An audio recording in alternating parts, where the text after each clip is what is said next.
حب الأنام একজন মানুষ যখন মারা যায় সে কি বুঝতে পারে যে সে মারা গেছে বা কখন বুঝতে পারে?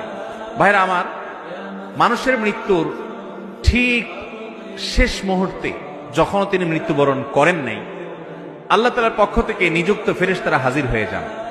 নবী আলাইহিস সালামের দীর্ঘ একটা হাদিসে তিনি এর বিবরণ দিয়েছেন। এটা অদৃশ্যের জগতের বিষয়, যেটা আমরা দেখতে পাই না।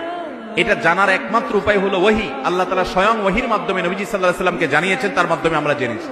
এটি আমাদের জানার সূত্র, কারণটা দেখার জিনিস না, আলমুল গায়েব বা অদৃশ্যের জগতের বিষয়। ওহী নির্ভর জ্ঞান ছাড়া এই বিষয় জানার কোনো উপায় নেই। তো নবী আলাইহিস সালামের দীর্ঘ হাদিস থেকে আমরা জানতে পারি, কোন মানুষ যদি জান্নাতি হন, তার রূহ কবজ করার জন্য ফেরেশতাদের একটা বিশাল দল আসে।